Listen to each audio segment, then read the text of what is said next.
This is exactly right. Capture your favorite summer feeling with Pandora Jewelry. Discover a collection inspired by the sunshine, freedom, and moments that make the season unforgettable. From sun-kissed metals to personalized pieces ready to be engraved with your summer mantra. Each design moves with you from beach days to golden nights and every memory in between. Shop Pandora Jewelry's new summer collection in-store or online at pandora.net and let your summer unfold. Goodbye.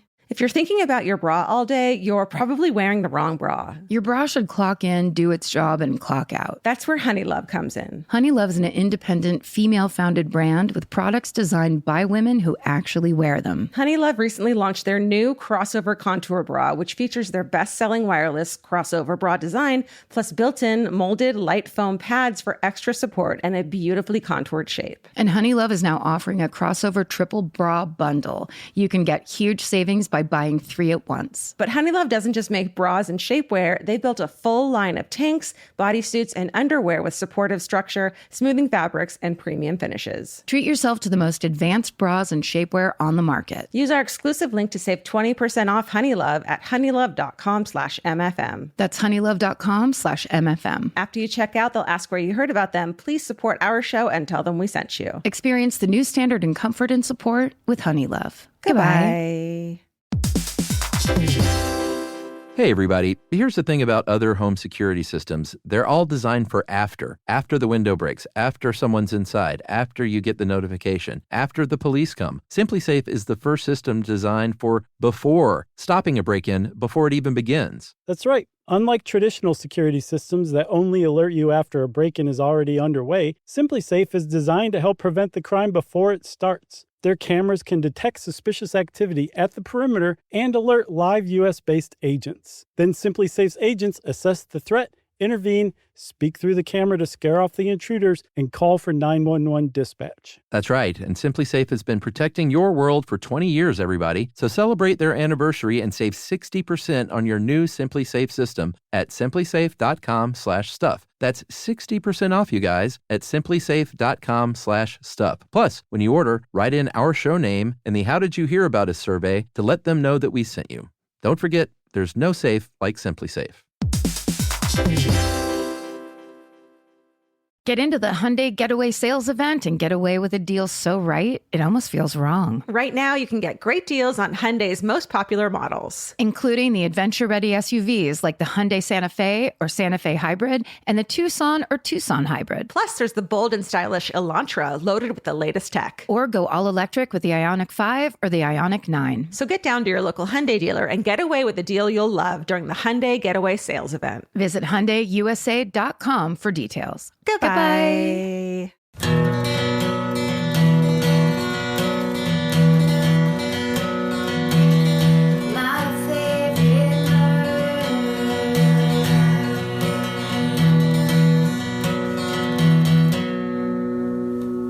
Hello and welcome to My Favorite Murder. That's Georgia Hardstark. That's Karen Kilgariff. And we're about to podcast for you. Watch this. This is like, we have to think of something to say after welcome every week. And we're doing it. Every week for 10 years. Almost 10 fucking years. 10 years. 10 years. 10. So here's what I came up with for Georgia for this week. Okay. I started this sentence. How did I say it? And we're going to podcast at you? Just now. Right before we started, you said, I'm going to, right? I'm going to get. That's right. You said, I'm going to get. And then you said, I'm going to save it for the podcast. And yes. In my wildest dreams, I can't imagine.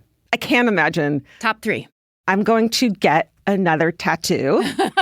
Is that what it was? Another fish tattoo. Another. A second fish. A second salmon tattoo. But this one is 5 times the size of the first one.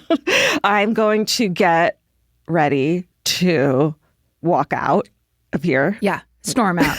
The best storm out is when you warn people 7 minutes in advance that you're going to angrily stand up and walk out. And you're waiting until you're being recorded. Yes, exactly. There's as many witnesses as possible. What could the last one be? I'm going to get more dogs. Oh, I am. Are you? But I mean, that's not what it was. Okay. And it's going to be so disappointing. Oh, no. What is it? When you play games like this, you can't help but set yourself up to be like, I'm going to have to get a bunch of Kleenex because my nose has started randomly all of a sudden running. What? When I have no allergies. That's not the way I live my life.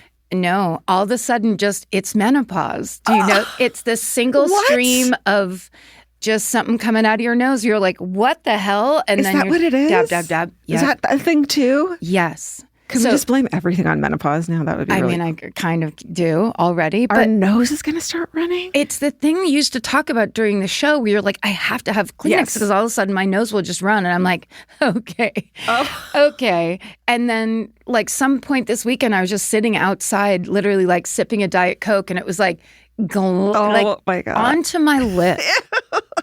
I was not ready. Well, welcome to the fucking tissue world. Tissue club. It sucks. It's annoying. Although my allergies are much better. I've been taking these drops. You can get like allergy drops made. They test you and then they like give you these drops. Fascinating stuff for a true crime podcast. What the people, they want to hear about compounding pharmacies on this podcast. What they want to tune into. I always think of in the beginning of these when we're talking stupid shit like this of the girl who's playing it for her sister or her mom being like, well, just wait. It gets better. It's not always like this. Yeah, let me fast forward. Let me fast forward. Are you telling me that people aren't gripped by my story of I'm about to get ... And my guesses that mean nothing to nobody. None of this means anything None to anybody. Of it means anything to anyone, and that's what we're here for. And that's the lesson of 10 years of podcasting. Hey. I'm going to be in Ireland when this gets posted. When this gets what part? Dublin. Hell yeah. And then we're going to Edinburgh, which I'm a little nervous about because the Fringe Fest is going on, and it looks like every street performer is just up in your face the whole time. Yes, but it's Ireland, yeah, so that's true. They're more low key. Okay. The Irish up in your face. No, they're not. They're Scottish. Oh, that's right. Oh, sorry. I was thinking about when I went to the Galway. Oh. You're talking Fringe Fest. I was thinking of the Galway Arts Festival. Oh, okay. No, that sounds great. Your vacation is my vacation.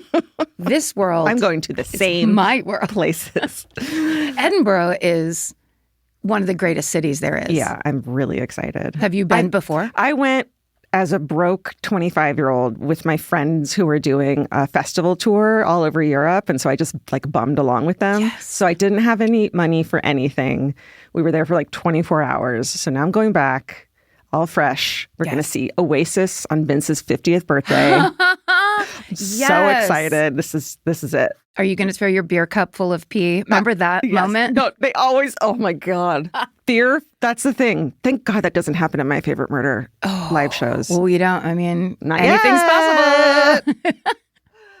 Wow, that's a great 50th birthday. Yeah. That'll be very fun. Yeah. But then there's all the witchy things that you can do in Edinburgh. Yeah, like castle-y things and witchy things. Okay. Yeah, a lot of tours and I mean, there's just the oldest of cultures. I feel like I have to say that someone's going to be living at my house while we're gone so no one breaks in. Okay. Is that what? Marty's on duty? Yeah, that's what 10 years of this podcast will do to you, is you get so paranoid that you have to, do that. People should know, though, I have pets, so clearly someone's going to be staying there, yes. you know? Like, it goes without Mimi saying. is going to be watching the house. Or Mimi. And angrily watching the house. She is. She'll scratch her fucking eyes out. Be careful of Mimi. All right. Anything else exciting going on? I mean, that's a great, exciting trip to take. No, I mean, we're just planning for our live shows. It feels like it's coming up so fast. It is coming up fast. Go to myfavoritemurder.com/live to get tickets, please. That's right. And we do want to thank everybody for all of your excitement. We announced and you showed up and you've bought tickets and we were scared that maybe you wouldn't and you really did. Yeah. So thank you so much. There are a couple tickets left though. Pasadena, San Diego, Salt Lake City. I think those cities still have a couple. So go to myfavoritemurder.com/live and get what is now available at the airing of this podcast. I'm picking out so many dresses. You guys are I'm picking out dresses that I looked at and I'm like, Karen's dad would say, what the hell is she wearing? I don't know why that's my goal is for your dad to, what in the hell is she wearing? Jesus. That's from the 1960s. Why would she wear that? Your Aunt Kathleen had a dress like that. Yes, that's a great idea. Yeah. I'm always dressing for the opposite, where it's like, I don't want to hear it. Don't comment on my clothes. Don't want to hear it. But I have to say, I was doing some shopping this weekend. It's so great to have an excuse like that, where it's like, I have to go to the mall. Yeah. And I did try something on that I loved, and it didn't have pockets. And I was like, this just doesn't even make sense anymore for women of today. Yeah. You better put pockets in your dresses. I bought a pair of pajama shorts recently, and they didn't have pockets. Come on. Like, where am I going to put that little Apple remote? I'm not going to be in bed the whole time. I'm going to be walking around. Walking around with the Apple remote in your pocket. That's right. So and you can where watch did it. I put that? Yes. Shit. It's gone forever. Where did I put my headphones? Yes. Yeah. That's so true. we're preparing too. Are you prepared for this tour? Prepared. Please come and don't throw your pee. Please don't pull an Oasis audience on us. Oh, that was legendary. We'll go into highlights. Let's do it. Would you like to live deliciously? Well, now you can with ad-free episodes of My Favorite Murder. You get that and so much more when you join our fan cult. You can also get exclusive audio video content. You get merch discounts. You get access to the private Discord page where all the other fan cult members are chatting it up. Get in there. Yeah, they're talking about meeting up before the shows, live shows. So get in there if you're going alone and you want to like have a drink with some murderinos beforehand. Yeah. Boom, get in the Discord. So if you want to be in the fan cult and you haven't joined yet, head to fancult.supercast.com and join it now. Thank you for doing that. Yes.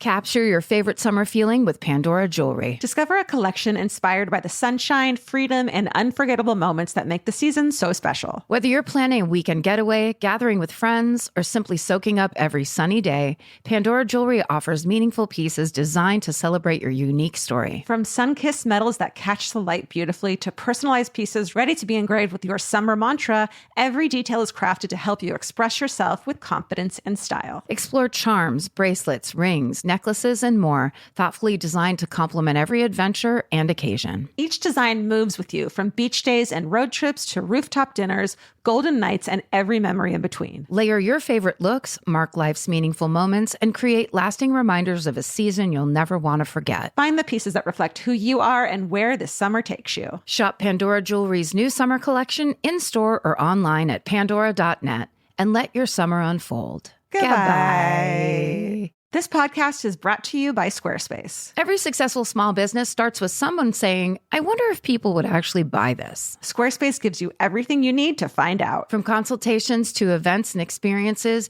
you can showcase your skills with a customizable website designed to attract clients and grow your business. With Squarespace's collection of cutting-edge design tools, anyone can build a beautiful, professional online presence that perfectly fits their brand or business. Get paid on time with professional invoices and online payments. Plus, streamline your workflow with built-in appointment scheduling and email marketing tools. Head to squarespace.com/murder for a free trial. And when you're ready to launch, use offer code MURDER to save 10% off your first purchase of a website or domain. Goodbye. Buying clothes is easy. That's why everyone's always doing it. But finding clothes you actually want to wear is the hard part. Get all your favorite elevated essentials at Quince. Quince specializes in effortless, high-quality essentials like ultra-soft organic cotton and premium Mongolian cashmere sweaters. They're beautifully tailored and built to last. And it's not just apparel. Quince also brings that same everyday elevation to everything they offer, from hotel-quality bedding and bath to kitchen staples, essentials, and thoughtfully designed furniture. They work directly with ethical factories, so you're paying for quality, not brand markup. It's so true that they have wonderful items that aren't just clothes. I have like 3 of their 100% mulberry silk pillowcases.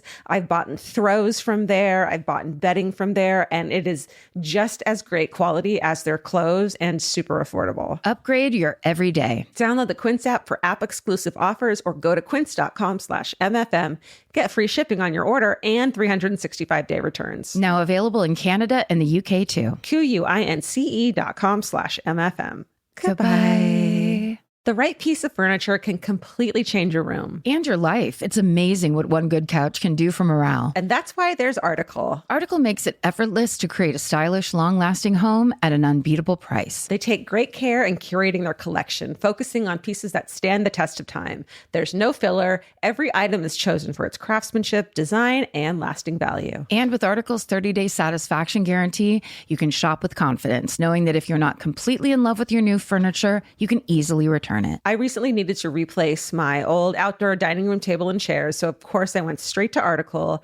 They have the Sarik outdoor dining set. I got it in khaki green. It's such a cute, like minty green. It looks so good in my backyard. I can't wait to have alfresco dinners all summer.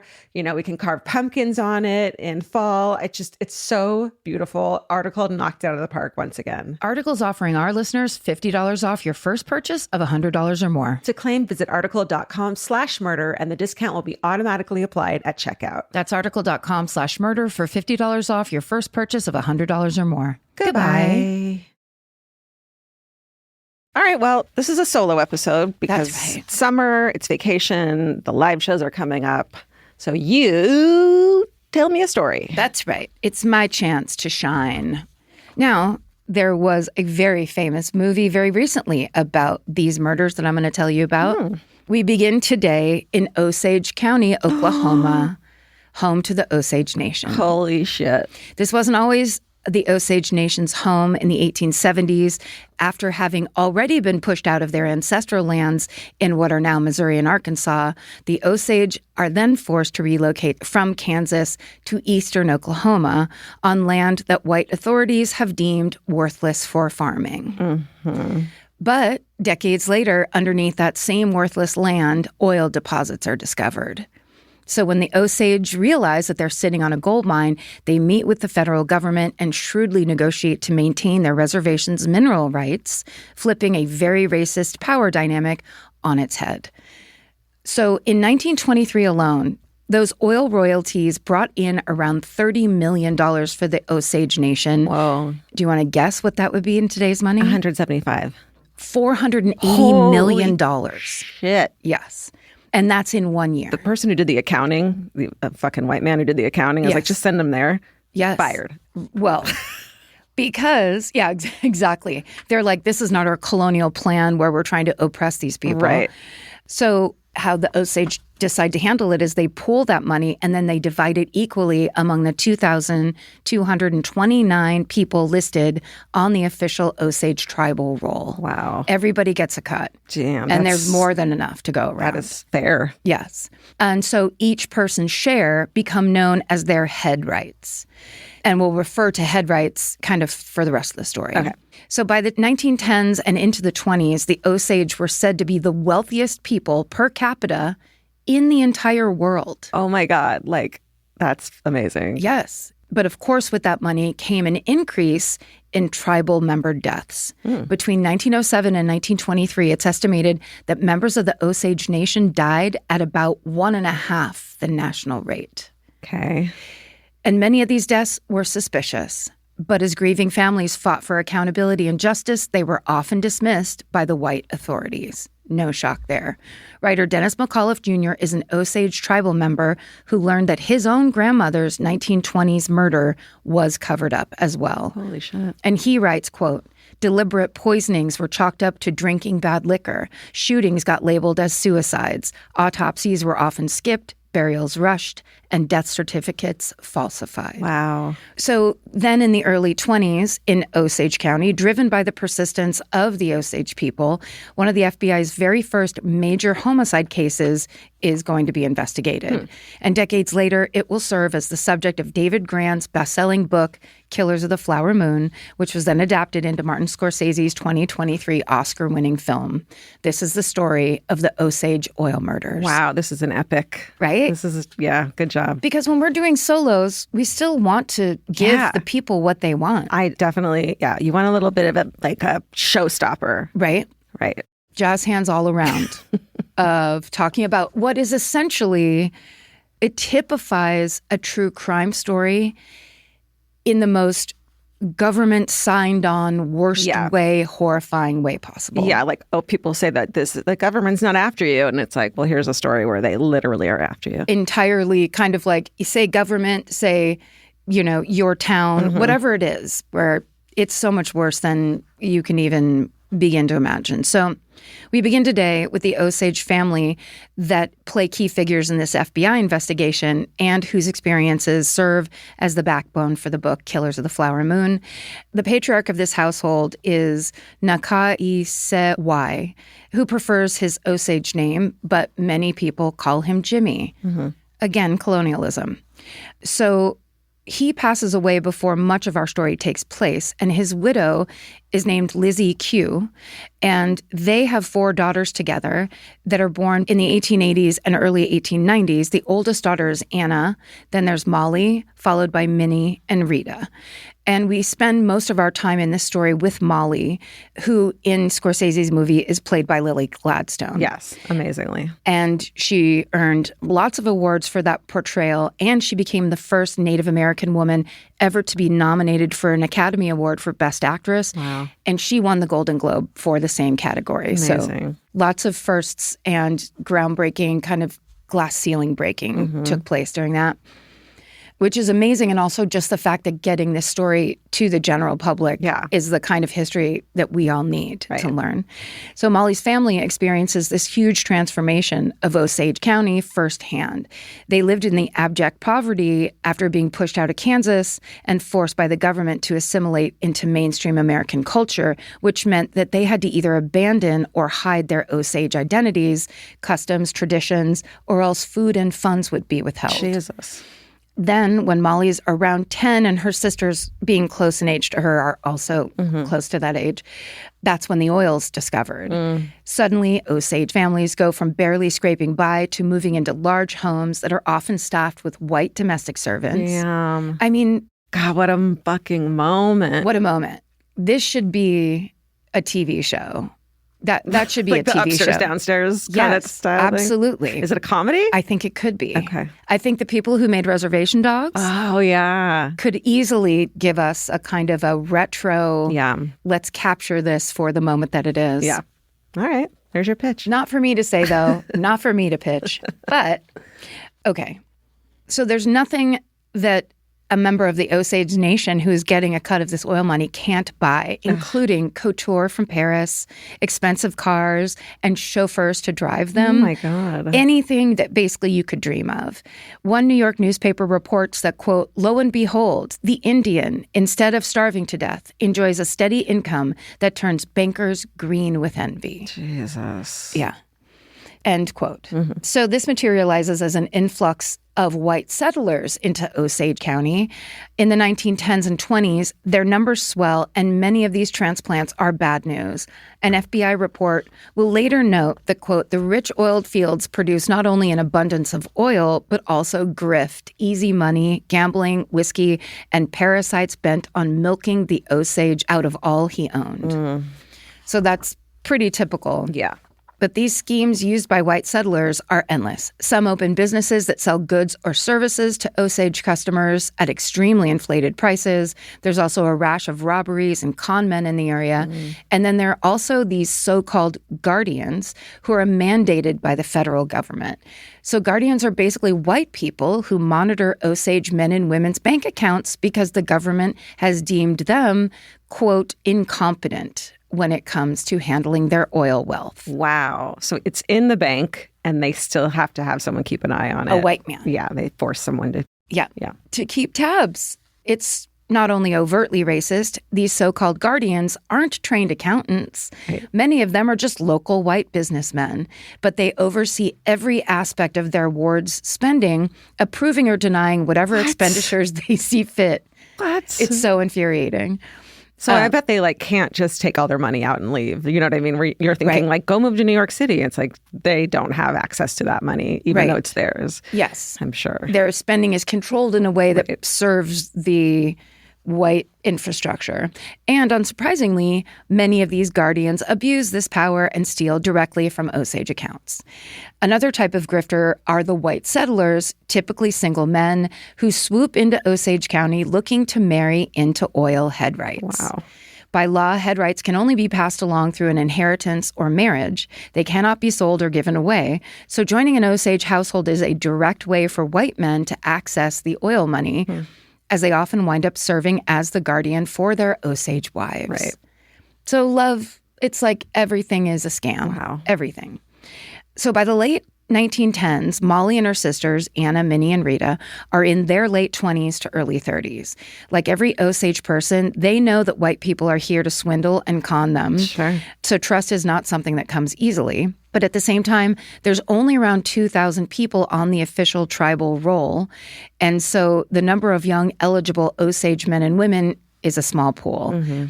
Because of that, many of them do wind up marrying white settlers in the face of the very real possibility that their partners have ulterior motives. God.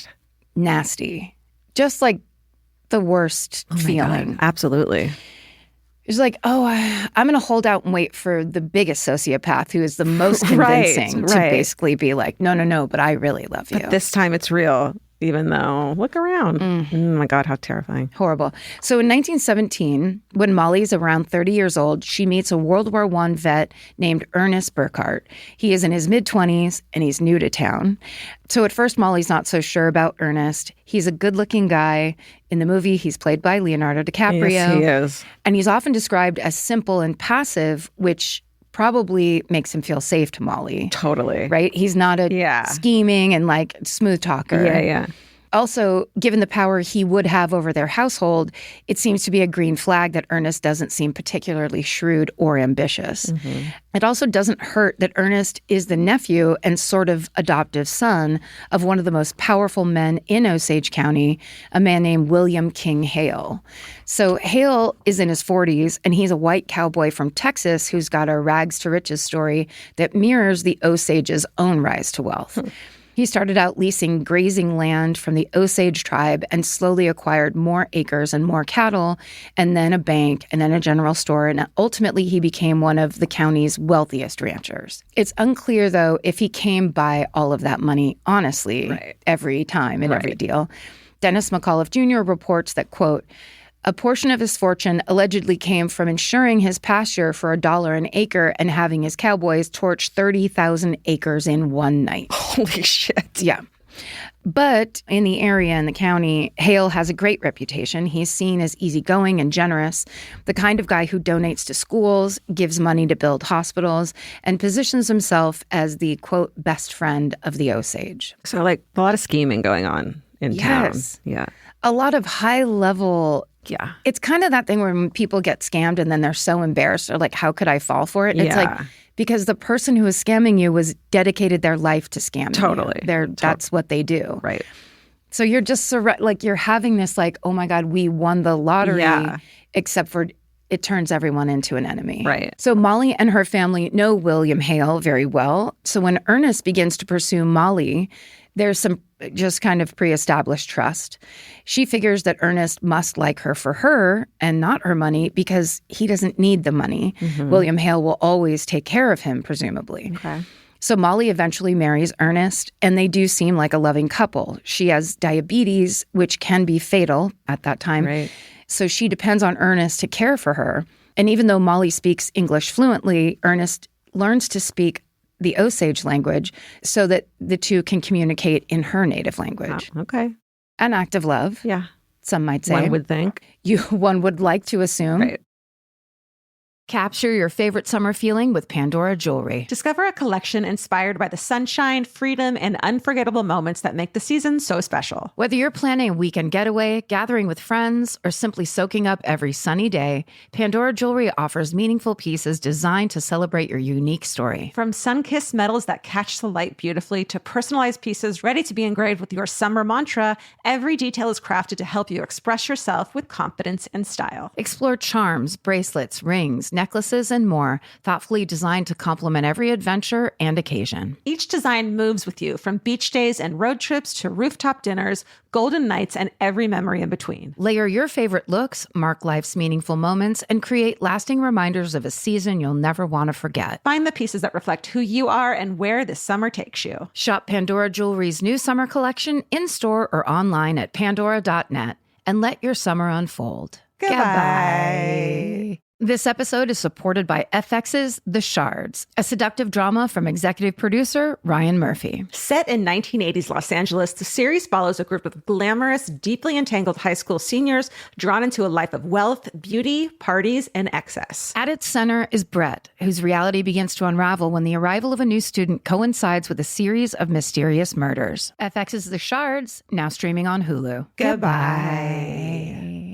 Grocery shopping seems like it should take 20 minutes. And then 2 hours later, you're standing at the checkout with a frozen pizza and 6 different types of chips. Lucky for you, there's Hungry Root. Hungry Root is like having your own personal shopper and nutritionist all wrapped in one. They'll take care of the weekly grocery shopping and recommend groceries and meals tailored to you. Once you tell them about your goals and preferences, they fill your cart with personalized recommendations. And those recommendations get smarter as Hungry Root learns more about what you did or didn't like. Most of Hungry Root's recipes can be made in just 15 15 minutes or less. You can't get any easier than one pan shakshuka. I've always said that. Yeah, I love the convenience and also the fact that I don't have to go park anywhere. Thank God Hungry Root's around to help us shop and help us build really healthy and delicious meals. For a limited time, get 40% off your first order, plus get a free item in every box for life. Go to hungryroot.com/MFM and use code MFM. That's hungryroot.com/MFM, code MFM to get 40% off your first box and a free item of your choice for life.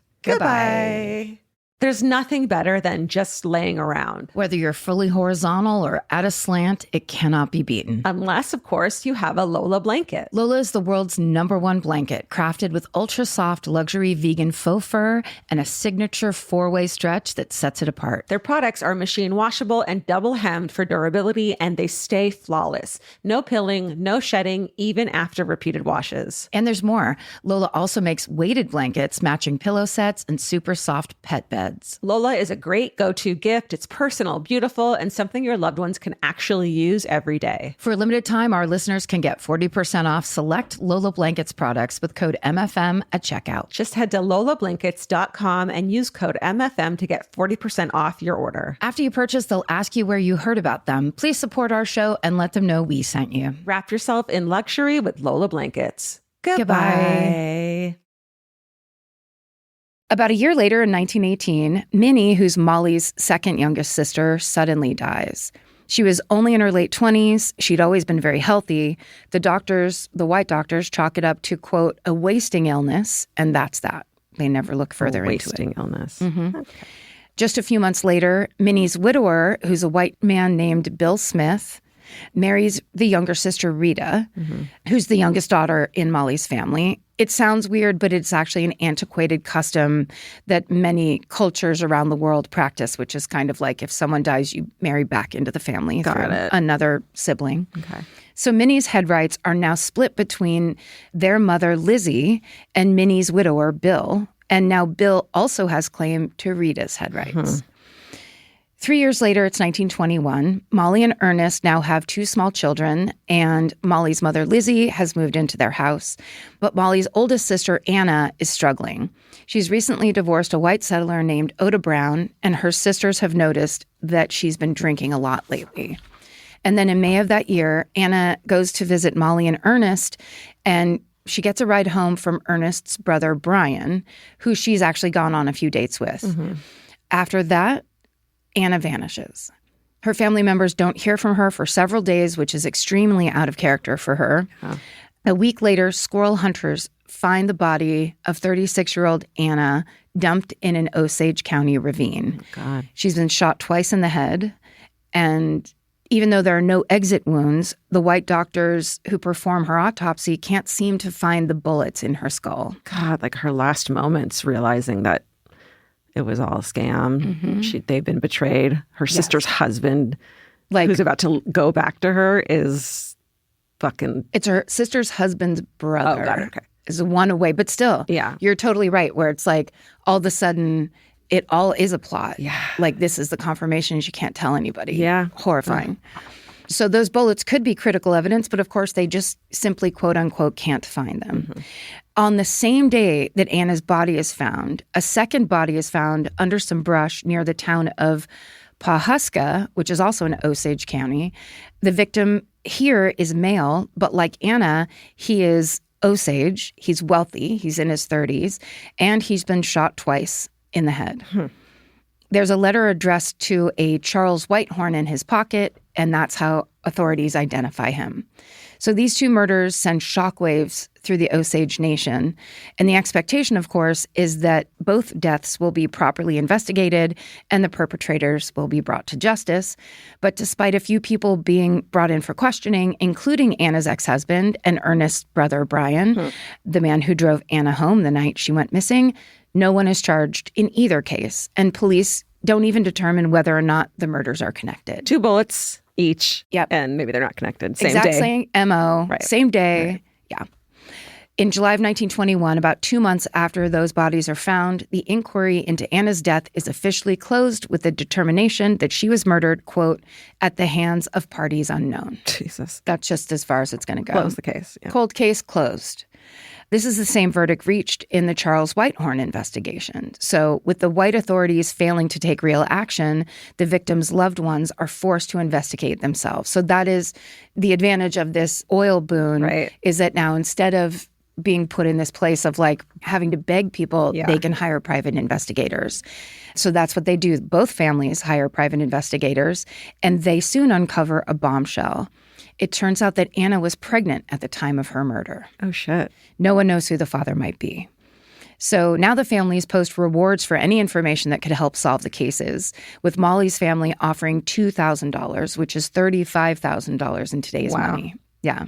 They also enlist William Hale's help, who talks to his buddies down at the police station and at the DA's office. That's the head guy around town. Yeah, so he is he's like, I'm going to help. He just is like, I'm friendly. Like, I'm friends to the Osage people. He's also basically saying, I'm going to pull some strings, being the uncle, the kind of, or Zat's uncle of Ernest. Yeah. Around the same time, Molly's mother, Lizzie, gets very sick and dies. Lizzie did have some underlying medical issues, and some people wonder if the grief of losing two daughters within just a couple of years was just too much for her to handle. But Molly, Rita, and Rita's husband, Bill, share a nagging suspicion that there is more to that story, but no doctors are interested in investigating Lizzie's cause of death any further. Right. So meanwhile, Lizzie owns several valuable head rights. She has her own, she has her late husband's, and then she has the partial ones she inherited back from both Minnie and Anna. So now following her death, these head rights will be divided between two households, Molly and Ernest's and Rita and Bill's. Okay. There's a lot of money. Yeah. Yeah. Molly and Rita have now lost two sisters and their mother, all in close succession, and they are deeply in grief. But Rita's husband, Bill, is becoming very vocal about his belief that their family is systematically being murdered. Oh, my God, how scary. Yeah. He even takes it upon himself to investigate the murders alongside the private investigators they've hired. But he always stops short of accusing anyone by name. Yeah. Because he's not an idiot. They are surrounded. Right.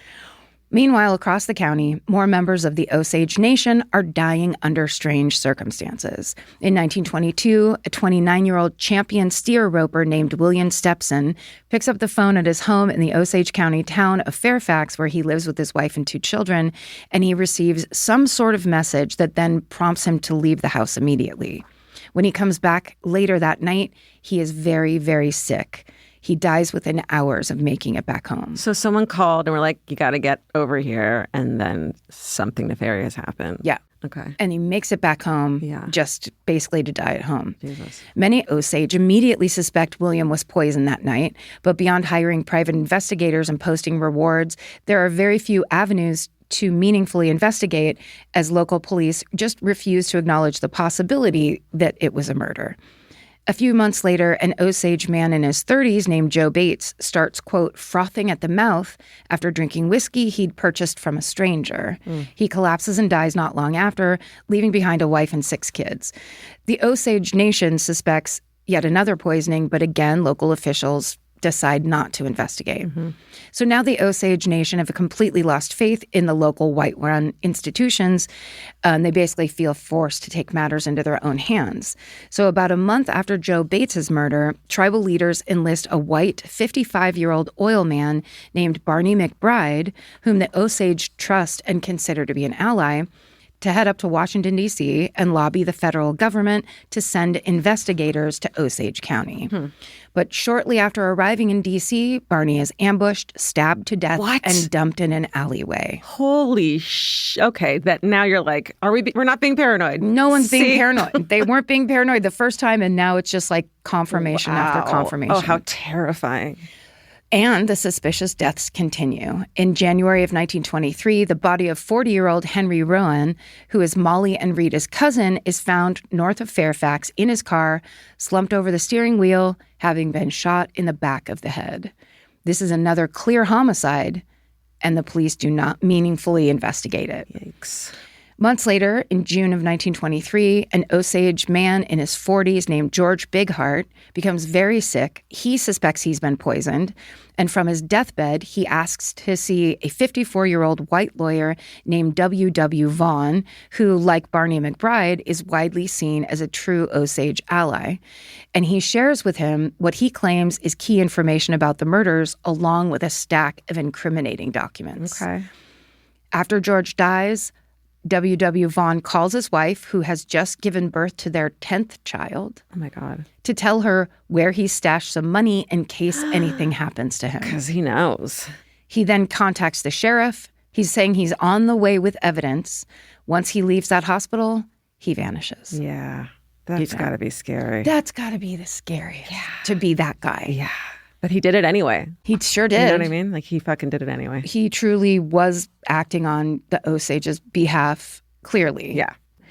A few days later, W.W. Vaughn's dead body is found near some railroad tracks, having clearly been thrown from a moving train. Jesus. Neither his nor George Bighart's killers are ever found, nor are the documents that George gave Vaughn at the hospital. Yeah. Just gone. Yeah.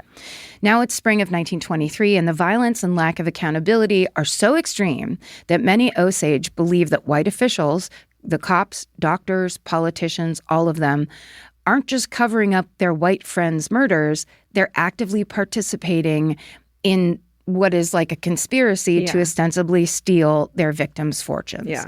There's a sense that any Osage person might be next. Wow. This fear is so intense that Rita and Bill move from the countryside into a more populated Fairfax neighborhood, hoping that being around other people will help keep them safer. It's like a systematic execution of this whole... Of the whole family. Community and family, yeah. Molly and Ernest, who have just welcomed the third daughter named Anna, named after her aunt, they live just down the street. So one night in March of 1923, Molly and Ernest wake up to the sound of a massive bang. Molly jumps out of bed, runs to the window, and sees a huge orange fireball rising above her sister's house. Rita and Bill's home has just been bombed. The property is reduced to rubble. Oh, my God. Rita and the family's teenage maid, a woman named Nettie Brookshire, die instantly. Bill lives through the explosion. He hangs on for several days and then succumbs to his injuries. Holy shit. His doctors inject him with so much morphine that he isn't able to say much before he dies. Aside from this quote, Okay. "They got Rita, and now it looks like they've got me." Damn. End quote. So aside from Ernest and their children, Molly is now the only member of her immediate family that's left alive. Oh, my God. This means all of their assets and head rights, her father's, her mother's, and her three sisters, are transferred to her and Ernest. Oh, shit. Yeah. So now, meanwhile, up in Washington, D.C., a 29-year-old J. Edgar Hoover, who Leonardo DiCaprio has also played in a film, has just been made the acting director of the Bureau of Investigation, which is the early incarnation of the FBI. And even though homicides aren't really the Bureau's purview at the time, they're more known for tackling white-collar crimes. They've technically been working on the Osage case for a couple of years, even though it is a complete mess. So in 1925, Hoover sends a respected lawman named Thomas B. White to take over the Oklahoma field office and to shake up this investigation. Agent White is a 6-foot-tall Texan in his 40s with a no-nonsense, incorruptible reputation. He has a sterling background as a Texas Ranger and as a special agent for railroad companies. We've actually talked about this man before in episode 410, which was entitled The Bossy One, because he will eventually become a prison warden that gets taken hostage during the Leavenworth prison break of 1931. That's right. I remember that. Wow. Yeah. So that's same guy. So Agent White, this is his younger years, he assembles a team of agents, including undercover operatives, to go into Osage County. But right away, they hit a wall of silence because people are very afraid to share what they do know or even what they suspect. Yeah, everyone could be the enemy. Yes. Because if you aren't acting with the enemy, then you'll just get killed too. Totally. So as Agent White interviews people and digs around in the case files, he's finding signs of a clear conspiracy, which corroborate what the Osage have been suspecting all along. Important pieces of evidence go missing, autopsies are hastily prepared, witness statements are never followed up on, alibis go unchecked. And one of the people that Agent White really wants to speak to about this is Molly Burkhart. But when he first meets her, he is stunned by how sick she is. Ernest explains that Molly suffers from diabetes and that she's recently started taking insulin, which is hard to come by and considered experimental at the time. But instead of improving, Molly seems to be getting worse because of this insulin. Agent White suspects that Molly is being poisoned by someone. He can't do much with this suspicion until he pulls some evidence together. But fortunately, a tip comes in. An incarcerated man named Bert Lawson spills that back in 1923, he was hired to blow up Bill and Rita Smith's home using nitroglycerin. Whoa. He was paid $5,000 to do this, which is $90,000 in today's money. And the man who hired him, none other than self-professed best friend of the Osage himself, William Hale. And his nephew, Ernest Burkhart, Molly's doting husband, served as his intermediary. Damn. Agent White then learns that William Hale was the beneficiary of victim Henry Rowan's $25,000 life insurance policy, which is worth nearly $450,000 today, despite Henry leaving behind a wife and children. So for some reason, he's got a life insurance policy that names this dude and not his immediate family. Not long before Henry's murder, Hale shopped around to different insurers before finding one that was willing to sign off on such a suspicious policy. An insurer will eventually claim he'd actually asked Hale if he was planning on killing Henry for the payout, and Hale reportedly said back, quote, "Oh, God, I am. Hell yes." Okay, and then just sign here, sir. Like, what the fuck? Just sign here so I can go on my white way and never say a fucking word about it. Oh, my God. On my white way. It's the new Follow the Yellow Brick Road. Please no. Every time we tell a story about the white way, it's not great. Gotta say. Agent White theorizes that the motive here is obvious and straightforward. William Hale profited from Henry Rowan's death and stood to gain even more with the help of his compliant nephew, Ernest. Molly's mother and sister's estates and oil head rights funneled hundreds of thousands of dollars straight into Ernest's control and by proxy, William Hale's. These estates are worth millions and millions in today's money. As the investigation closes in, people who Agent White believes are tied up in this conspiracy wind up dead. Many of these are white men suspected of working with Hale who were then silenced before they could talk, turn on him, or testify. The 3 T's. I threw the second T in because I wanted it to be 3. Agent White himself becomes a target. One of his relatives will later tell David Grant that, quote, once when he went to open his window, he found sticks of dynamite behind the curtain. Ooh, no. End quote. Just by chance. It's like a fucking cartoon. Looney Tunes cartoon.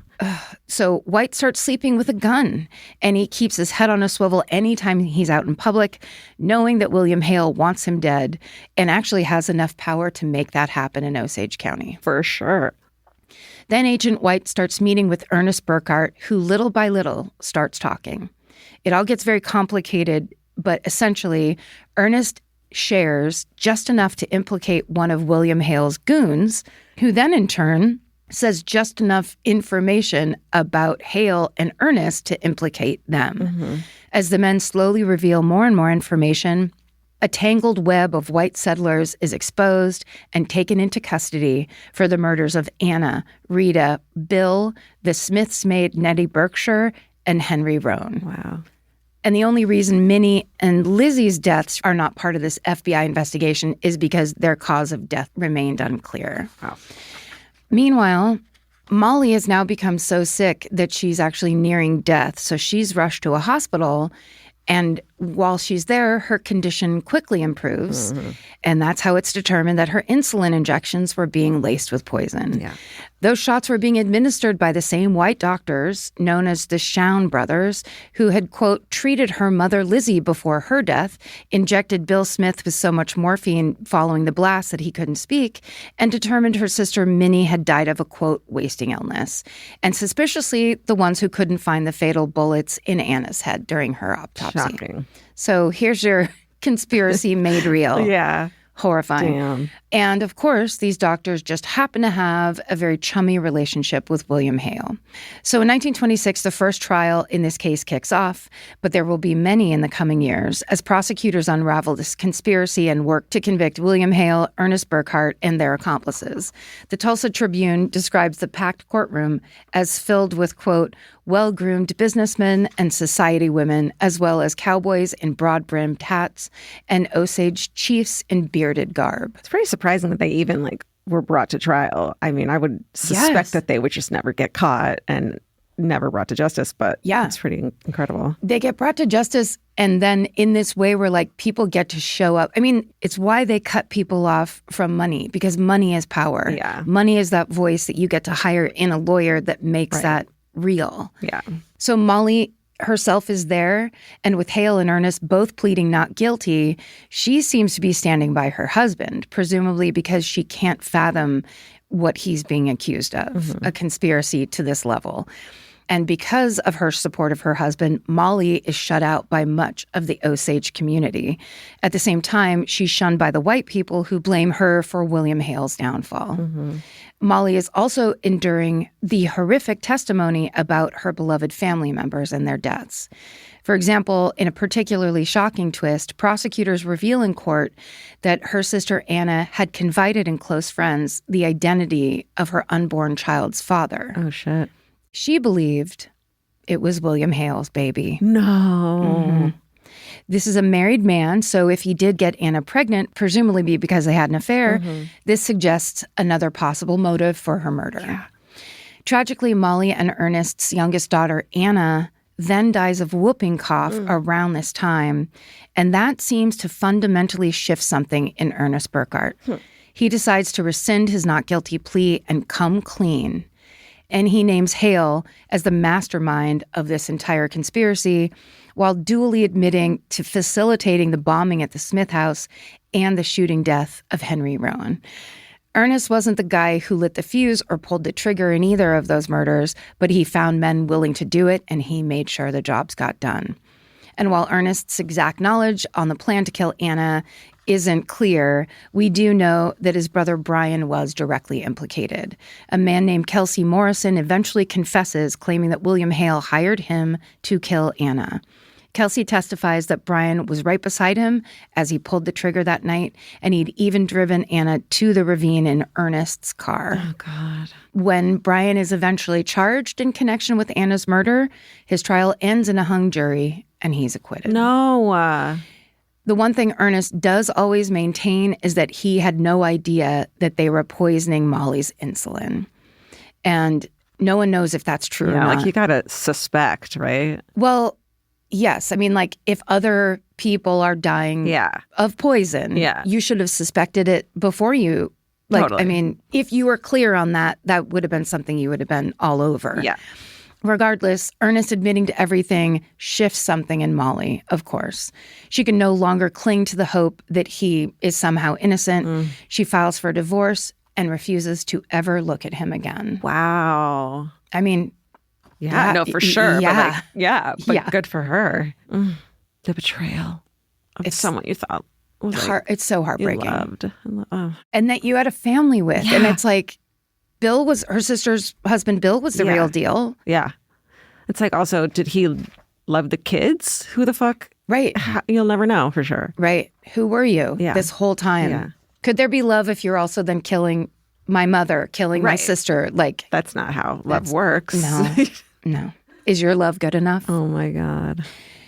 David Gran writes that, quote, whenever her husband's name was mentioned, she recoiled in horror. In the end, some semblance of justice is served, which many Osage were not expecting. Both Ernest Burkhart and William Hale are sentenced to life in prison. Great. Of course, Hale serves just 21 years before being paroled in 1947, although he is barred from ever going back to Oklahoma. He dies quietly in an Arizona nursing home in 1962 at the age of 87. What's weird is when Hale goes to jail for this stint, he's sent to Leavenworth, and that's where Thomas White will soon become the warden. Wow. Okay. Agent White. So they overlap Weird. at that jail. Ernest Burkhart also gets parole, but it happens a bit earlier in 1937. He's arrested not long after that for robbing a house. Somehow he still receives a full pardon from the then Oklahoma governor in 1965, ostensibly... A pardon? A pardon. Okay. Ostensibly because his confession helped put Hale and the others away. No. But the pardon does allow him to go back to Oklahoma. Ernest winds up moving into a trailer in Osage County that he shares with his brother Brian, and he dies there in 1986 at the age of 94. Wow. As a pariah. Wow. So it's not like he doesn't go back to life as he knew it just in any these way. sad fucking loners who live out in a trailer together And where also, they belong. Yeah, whether he's a tool of his evil uncle or a part of the plan, this idea that you think you could go anywhere where people will be like, hey, you served your time, for a betrayal that to that level of your own wife. Yeah. And children. Of course, children. As for Molly Burkhart, she maintains a low profile for the rest of her life. We know she eventually remarries and that she dies young at the age of 50 in 1937 of an unspecified illness. Molly's death is not considered suspicious, except for maybe by me and you. Maybe coincidental that she dies the same year Ernest is paroled. Yeah, I thought that. So Molly's two children and Ernest's two children inherit her estate. But at this point, by the time they inherit it, it's dwindled because of the Great Depression. Yeah. So it's nothing like it was before. Right. But this isn't the end of the story. Despite Agent Thomas White's commendable work in Oklahoma, this case does not conclude with the FBI swooping in and catching the bad guys, even though J. Edgar Hoover, ever the egotistical, power-hungry guy, was very eager to frame it that way. Hoover, like his agents and just about everyone in the Osage Nation, knew very well that there was a much larger, more insidious conspiracy going on here, and he chose to ignore it. But not before he billed the Osage Nation $20,000, the equivalent of $370,000 in today's money. For what? For the work his agents did on the William Hale case. Sorry. Yeah. This is not like a fucking cleaning service that came and cleaned. You don't get a charge. Yeah, FBI bill. Taxes, bro. Yeah. Oh, my God. And that is something that was not captured in the movie, but it's a point David Grann drives home in the book Killers of the Flower Moon. Basically, William Hale was not some homicidal mob boss behind every unsolved Osage County murder like J. Edgar Hoover wanted him to seem. Instead, he was one bad actor of many who were all operating within a culture of complicity and violence geared at making white settlers richer at the expense of Osage Nation members, and also at the expense of their neighbors, their friends, and even their family members, which is essentially colonialism. Right. As David Grann has put it, quote, "This is not a story about who did it. It's a story about who didn't do it." Damn. Ooh, that just gave me a weird Yeah. For example, Charles Whitehorn, the man whose body was found the same day as Anna's body, is widely assumed to have been murdered by a white man in collusion with Whitehorn's white widow, Hattie, presumably for his head rights. Damn. Hattie once even told investigators, quote, "If I tell you what happened, you will send me to the electric chair." Shit. The other suspicious deaths, the ones of William Stepson, Joe Bates, George Bighart, Barney McBride, and W.W. Vaughn, are never solved, but they are not thought to be directly tied to the William Hale conspiracy, which means they're just from their own either conspiracy of a different group or anyone else that these people were like exposed to with no protection from. Yeah, who had the same goal in mind. So in the mid-1920s, laws are finally passed that make it more difficult to transfer head rights to non-Osage people, even through marriage. But for many, this happens way too late. We will almost certainly never have a conclusive death toll for this period of time in Osage County. The most modest estimates put that number in the dozens, but a historian named Lewis Burns has said, quote, "I don't know of a single Osage family that didn't lose at least one family member because of head rights." Wow. Yeah. End quote. Today, the Osage Nation has a population of around 10,000 people. Many of them live outside of Oklahoma. And of course, the oil boom days are over, as are the big checks that came with it. But the ripple effects of this dark chapter are still widely felt among the Osage people. In Killers of the Flower Moon, David Grann interviews the great-grandson of Henry Rowan, who says that the murders are, quote, still in the back of our minds. You just have it in the back of your head that you don't trust anybody. End quote. And that is the story of the Osage oil murders. Wow. I'm so glad the book was written about it because you'd never heard of it before. Yes. And it's a huge historical story. And it's the kind of thing I think that when white people hear about that, it's like, oh, yeah, bad things happen. Yeah. We know that bad things happen. But it's like, no, we should actually talk This about specific moment. how it happens so it doesn't happen anymore. Then the responsibility of people who are going to go in there and say, we are the police, we are the sheriff, we are the people who hold people accountable. Right. And how do you make it so that everyone's a bad actor on that side of the fence? There's no hope. It's gotta change. Good job. Thank you. That was an epic story. It was a big one. Marion McGlatchin, one of the great researchers of our time. All right. Well, great job. Thank you so much. That's a solo episode. And that's how it's done. Feels like a tripler. We hope your sister enjoyed this. We hope your mother takes you up on this and comes back. Right. We hope your road trip's going well. We promise we won't swear as much next time. That's right. And stay sexy. And don't get murdered. Goodbye. Elvis, do you want a cookie?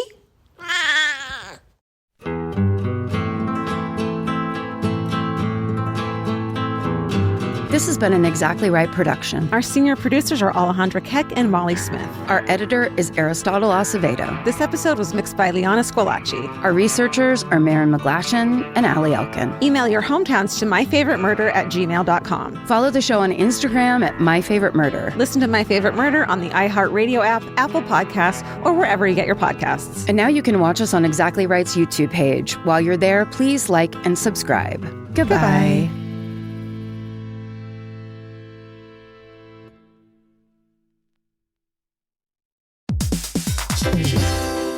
Hey, everybody. Here's the thing about other home security systems. They're all designed for after the window breaks, after someone's inside, after you get the notification, after the police come. SimpliSafe is the first system designed for before, stopping a break-in before it even begins. That's right. Unlike traditional security systems that only alert you after a break-in is already underway, SimpliSafe is designed to help prevent the crime before it starts. Their cameras can detect suspicious activity at the perimeter and alert live U.S.-based agents. Then SimpliSafe's agents assess the threat, intervene, speak through the camera to scare off the intruders, and call for 911 dispatch. That's right, and SimpliSafe has been protecting your world for 20 years, everybody. So celebrate their anniversary and save 60% on your new SimpliSafe system at simplisafe.com/stuff. That's 60% off, you guys, at simplisafe.com/stuff. Plus, when you order, write in our show name and the How Did You Hear About Us survey to let them know that we sent you.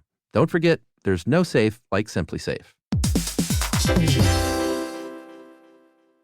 In the summer, healthy habits are easy to keep until you leave the house. You walk out the door, and the next thing you know, you're barefoot and feral in a gas station candy aisle. That's why Kachava makes it easy to maintain your routines. Kachava is an all-in-one nutrition shake, and now it comes in new travel packs. Every packet gives you a simple shake with protein, fiber, vitamins and minerals, greens, probiotics, omegas, electrolytes, and more. They're easy to toss into a bag, easy to take on the road, and a simple way to stick with your normal wellness habits, even when your schedule changes. Man, that Kachava matcha in the individual packs is like my dream snack. It's exactly what I need and want in between the not great meals I'm eating for lunch and the snacks I would have had anyways that are terrible for me. Like, this is something I feel like I'm treating myself when I take. You're treating yourself to vitamins, fiber, all these things that your body really wants and needs and kind of craves that it does seem like it takes a big effort to get. So now you're getting it all in one packet and in a little drink you like. Take your daily ritual with you. Go to Kachava.com and use code MFM for 15% off your first order. That's Kachava, KACHAVA.com, code MFM. Goodbye. Skincare means Sephora. For makeup, same. They've got the products, expertise, and the brands that fit your lifestyle. But when I talk about hair care, do you make the same connection? Well, you should. Sephora is just as trusted for hair, whether you're looking to repair, strengthen, hydrate, or add shine. You'll find brands like Kerastase, K18, and Gisou. Plus, the guidance to help you choose what's right for your hair. And with free shipping and same-day delivery, great hair care is easier than ever. Shop hair at Sephora today.